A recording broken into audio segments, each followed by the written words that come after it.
officers. We're thankful for our colleagues from the other police departments that came to help. And it shows how serious we take the murder of an individual. Well, this all occurred in the Eloise jungle, also known as the Eloise campground. And we received information yesterday that there was possibly a murder in the Eloise jungle and that the victim had been buried. And we were able to confirm that information through other sources. So we sent deputies and detectives out to the area, and sure enough, when we got deep into the jungle on the back side of the campground, we found the victim's body. At about the same time, another group of deputies who were going down a different trail saw the suspect, who broke and ran deep into the jungle, so the manhunt was on. And here's what occurred. We know that Robert Simmons, who's 42 years of age, that's known as Mexico, was the person who committed the murder. The information is that probably over the weekend, Saturday or Sunday, somewhere around April 30th or May 1st, he had an argument with our victim. We've not been able to find the victim's next of kin, and obviously because of Marcy's Law, we can't identify the victim right now. But he had this argument because allegedly the victim continued on a normal basis to masturbate in the presence of the other people in the homeless camp. And our suspect here didn't appreciate that, and really didn't appreciate that he was doing it in front of ladies, so he warned him to quit it. Well, he didn't. So the next time he caught him pleasuring himself, he beat him up and injured him, cut him. And then the third time that he caught him pleasuring himself, after he'd already warned him and beat him up, he killed him. Well, it took care of the problem. But he's going to spend the rest of his life in jail for murder. So the investigation's underway, and now we've got to find where the person is buried. So here's a cut-out path through the woods. Now understand, we've gone in there with chainsaws in order to clear a path to where ultimately we found our victim deep, deep in a very thick jungle. So if you look at the woods adjacent to the path we've cut, you can see just how thick that area was. When we arrived, this is what we first saw. This was the shallow grave that Mexico put the victim in. Now, you can't really appreciate what Mexico looks like until you see this picture.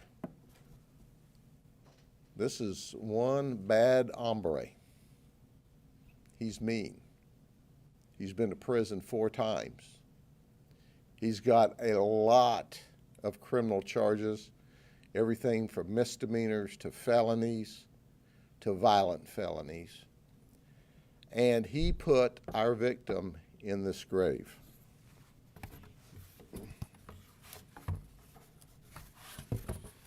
This is our victim after we've excavated the grave, and you can see the empty grave, and our victim on the shore of the grave.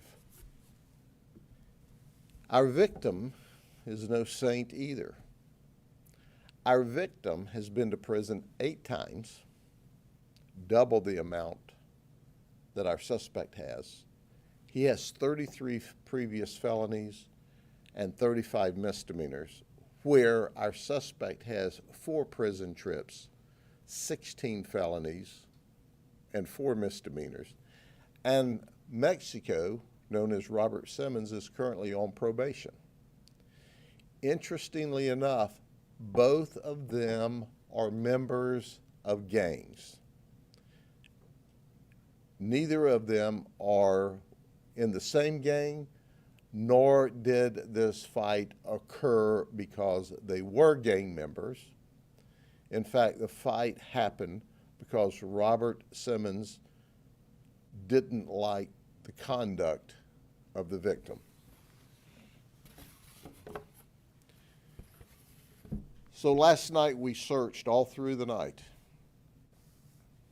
Our chief, Steve Lester, when the rains came and it was hugely dark, said, look, we've just got to set a perimeter and pick this thing up in the morning. You can't see. It is a thick jungle, and we've got to keep our folks safe. So we set this very tight perimeter, and at daylight we started our search again, and we were able to push through the Eloise campground, and we were able to push him out the back side where he gave up without a fight. In fact, it was interesting.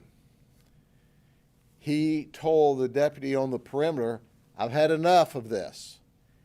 And he threw down the knife and said, this is what I used. So he ran to the perimeter, threw the knife down, and admitted that this is what he used. If you look closely at him, he's got a lot of mosquito bites. He said he went into the water last night and stayed up into the water up to halfway up his head to try to escape us and the mosquitoes. But I'm telling you right now, there's mosquitoes the size of bald eagles in that dadgum swamp. It is a rough, rough, rough area. We went in today and checked on the well-being of the other homeless folks. We had to displace some of them last night in order to keep them safe and to make sure that they too weren't victims of Robert. You see, Robert, known as Mexico, is violent, and he's dangerous, and he's a bad man. Well, he's an arrested man now, and he's here being interviewed in our Sheriff's Operations Center as I speak. While we were there, we also determined that some of the homeless folks didn't have groceries. So not only did we have a manhunt for 18 hours, but today we've gone back with groceries to feed those that were displaced yesterday. I appreciate the patience of the community because we had some traffic jams, but I think this illustrates clearly to everyone. These are two homeless people with a huge criminal record. Maybe someone would have made a value judgment about, we'll get to it when we can, we'll try to find the suspect when we can. That's not what we do here. Every life is precious.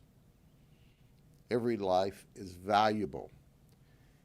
And we searched to recover the deceased victim, even though he had a long, illustrious criminal history and was homeless and living in the Eloise campground, as if it had been a relative of the President of the United States that was victimized.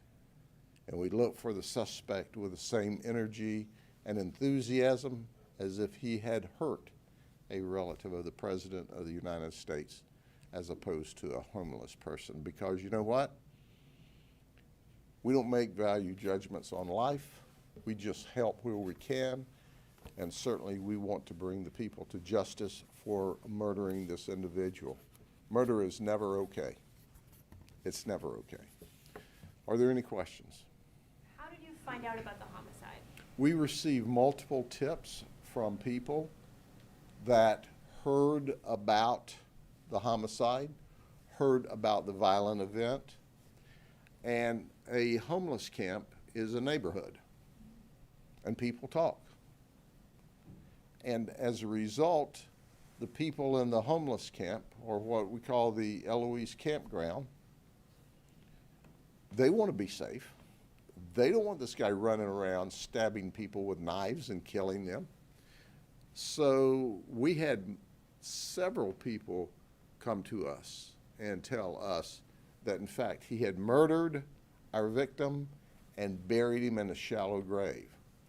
I think it's absolutely remarkable that we were able to find our victim as soon as we did when you look at these photographs, because you could have searched and walked all over that jungle area and never found a grave there. Can you tell us the age of the victim? The victim, I believe, is, hold on, the victim is 39 years old. They both lived there in the Eloise campground. They both have been in prison. In fact, our suspect just got out of prison and was on probation for some other charges. Was it true that he was killed with stabbed with the knife? We have not, obviously the autopsy has not been completed because we've just exhumed the body from the grave in the last, 3 or 4 hours. That autopsy will be tomorrow, but that's what our suspect said, and that's the information that we received, and that's what it appears to be. However, the body is in pretty rough shape, and there's going to have to be an autopsy for us to make an absolute determination. Were there others arrested as well out there? No, there wasn't. There, we hear a lot of talk, did someone else help him along the way? But the information we've all plugged together at this early stage of our investigation, as you know, I say every time is subject to change as the investigation goes on, is he is solely responsible for the murder of our victim. There was no one else arrested with unrelated warrants or anything? No. Any other information? Thank you very much. Take care. Y'all need the pictures here?